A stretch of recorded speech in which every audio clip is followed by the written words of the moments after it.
आपल्या पक्षाकडनं जशी नाव आली तशीच वाचतोय मी. मग आपल्या प्रतोदाला सांगा ना. मग सन्माननीय सदस्य श्री प्रशांत बम. अध्यक्ष महोदय, म्हणजे प्रत्येकाने ही गोष्ट नकोच व्हायला पाहिजे होती. ही गोष्ट का घडते ह्या सगळ्या गोष्टींची कारण मीमांसा अध्यक्ष महोदय केलेली आहे. मी या गोष्टीकडे या पद्धतीने बघतो की गेल्या 50-60 वर्षामध्ये आपण सर्व पक्षीय राजकारणी लोक प्रत्येक गोष्टीला काहीही जरी घडलं देशामध्ये राज्यामध्ये तर प्रत्येकाचा डोळा हा राजकारण्यांकडे, सत्ताधाऱ्यांकडे, विरोधकांकडे असतो. अध्यक्ष महोदय, ही घटना इतकी प्रचंड प्रत्येकाला आत्मपरीक्षण करून द्यायला लावण्याची. अध्यक्ष महोदय, सर्व पक्षीय नेते आपण आपला कारोबार चालवण्यामध्ये सपशेल फेल ठरलेलो आहोत. ही या आजच्या घटनेने अध्यक्ष महोदय आपण नमूद करून घेतली पाहिजे.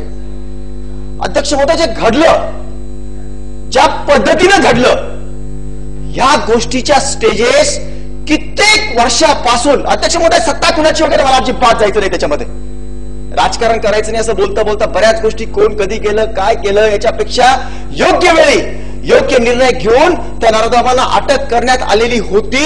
परंतु याही पलीकडे अध्यक्ष महोदय, याही पलीकडे आपण प्रत्येकाच्या मतदारसंघामध्ये आपल्याला या गोष्टी, आपले गुंड माहिती असतात. प्रत्येकाला प्रत्येक त्याच्या मला हे नाही म्हणायचं की त्यांना हे माहिती होतं की रेपिस्ट कोण आहे, कोण काय करणार आहे. परंतु आज माननीय सर्व आमदार महोदयांना माझी या निमित्ताने सभागृहाला विनंती आहे, कुणीही चुकीचा फोन अजिबात पोलिसांना केला नाही पाहिजे की बाबा सोड त्या गुंडाला, तो माझा कार्यकर्ता आहे, सोड ती वाळूची गाडी, सोड ती मुरमाची गाडी, त्याने छेडछाड केली आहे, तो माझ्या पक्षाचा आहे, तो या पक्षाचा आहे, या विरोधात. आणि हळूहळू अध्यक्ष महोदय हे गुंड अशा पद्धतीने वावरतात. त्यांना माहिती आहे आम्हाला राजाश्रय म्हणून. आजची परिस्थिती, आज या गुंडाने केलेली, या नराधमाने केलेली गोष्ट अशी नसेल. परंतु या गोष्टीच्या घडतात. अध्यक्ष महोदय, माझी नम्र विनंती आहे की आपण स्वतःहून, जर खरोखर वाटत असेल, आपल्याला खरोखर वाटत असेल, मनपूर्वक वाटतंय, सर्वांना वाटतंय, त्या मुलीच्या अगदी जवळच्या, त्या ज्यांनी हे कृत्य केलंय त्याच्या जवळच्या नातेवाईकापासून तर प्रत्येकाला या गोष्टीची घीण वाटते. काही याच्यामध्ये शंका नाही अध्यक्ष महोदय. पण त्याची जर आपल्याला काही ना काही आपल्याला आत्मपरीक्षण करून घ्यायचं असेल तर मी माझ्यापासून अशी सुरुवात करतो की मी चुकीचं करणार नाही. मी आमदार आहे, मी मंत्री आहे, मी होतो मंत्री, काय असेल नसेल, मी अशा चुकीच्या गोष्टी, विनाकाराच्या गोष्टी ज्या मला करायला नाही पाहिजे, ज्या गोष्टीचा परतभाव हा समाजावर होतो, अशा गोष्टी आपल्यामुळे घडतात, अशा गोष्टी जर करण्याचं आपण थांबवलं तर हे थांबू शकतं. शिक्षण वाढवलं पाहिजे. अध्यक्ष महोदय, किती मुले बर्बाद होत आहेत, प्राथमिक शिक्षणापासून वंचित असतात.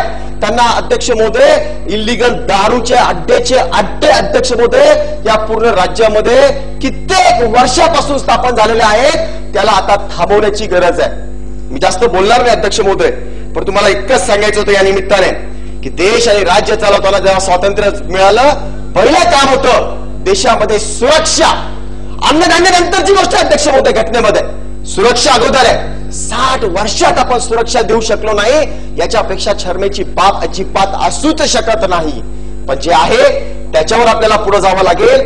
आणि म्हणून आपण प्रत्येकाने आपलं स्वतःचं भान ठेवावं. एखाद्या वेळेस अध्यक्ष महोदय आपण सगळ्या गोष्टी करतो मानवाधिकारच्या, थोडं काही झालं की ते मानवाची गोष्ट करतो.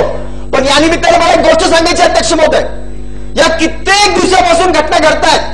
2010ला अशाच प्रचंड रेपची एक केस घडली होती आणि मी प्रश्न विचारला होता सभागृहामध्ये तत्कालीन गृहमंत्री महोदयांना की गृहमंत्री महोदय, किती हाल अपेक्षा खरोखर आमच्या डोळ्यासमोर आमच्या मुली येत आहेत, माझी मुली अध्यक्ष महोदय खरोखर डोळ्यासमोर येतात की अरे काय हालत होऊ शकते याच्या अशामुळे. आणि मी विचार सांगितलं होतं की ताबडतोब 3 महिन्याच्या आत या फास्ट ट्रॅक कोर्टची अध्यक्ष महोदय निर्णय लागला पाहिजे. तत्कालीन गृहमंत्री महोदयांनी सांगितलं होतं हो आम्ही असा विचार करतो, एक समिती आम्ही नेमली आहे आणि ताबडतोब आम्ही निर्णय देऊ म्हणून. आता विचार करण्यासारखं काही राहिलेलं नाही अध्यक्ष महोदय. 3 महिने, 6 महिने, 5 महिने जे काही ठरवायचं कायदेशीररित्या ठरवून त्या गोष्टीला, आणि मी तर याही पुढे जाऊन सांगेल अध्यक्ष महोदय, माझा अतिरेक वाटेल कुणालाही अध्यक्ष महोदय, पण असे जर रेपची केस झाली राजधानीमध्ये भर चौकात, त्याला लटकावून 10 वर्ष फटके मारून नंतर फाशी द्यायला पाहिजे. मानवाधिकार वगैरे याचे कायदे सुद्धा बदलले पाहिजे अध्यक्ष महोदय, आणि याचा टेलिव्हिजनवर दाखवलं पाहिजे पूर्ण देशाला. तरच आजच्या राज्यामध्ये कुणाला तरी दडपण वाटेल अशी मानसिकता अध्यक्ष महोदय कुणी बोलू शकत नसेल. परंतु हेच केलं पाहिजे. असे नराधम आपण फक्त चिडतो आणि पुन्हा 4 महिन्यांनी अशीच एक केस आपल्या समोर येते. आपण चिडतो, पुन्हा 2 महिन्यानंतर अशी केस आपल्या समोर येते. अध्यक्ष महोदय, याच्याकरता एक आणि एकमेव पर्याय मला वाटतोय अध्यक्ष महोदय, याच्यावर विचार करायला पाहिजे. जग आपल्याला परवानगी देणार नाही, पण अशी वस्तुस्थिती दाखवून अशा प्रकारची किंवा आणखीन काही वेगळ्या प्रकारची अध्यक्ष महोदय की, आणि किमान अशा नराधमांच्या शिक्षा या टेलिव्हिजनवर दाखवल्या पाहिजे. भीती वाटली पाहिजे. शिक्षा कशा करता आहेत की नंतर कुणी करू नये म्हणून शिक्षा आहेत, परंतु कुणाला माहीतच पडत नाही की कुणाला कशी शिक्षा मिळते म्हणून. पण अशा नराधमांना जगामध्ये टेलिव्हिजनवर दाखवून शिक्षा दिल्या गेल्या पाहिजे. किमान 5-10 वर्ष त्यांच्या हाल अपेष्टा केल्या पाहिजे आणि नंतर फासावर लटकवलं पाहिजे. अशी तजवीज, असे कायदे आपण करावे. इतकंच बोलतो आणि थांबतो. जय हिंद, जय महाराष्ट्र.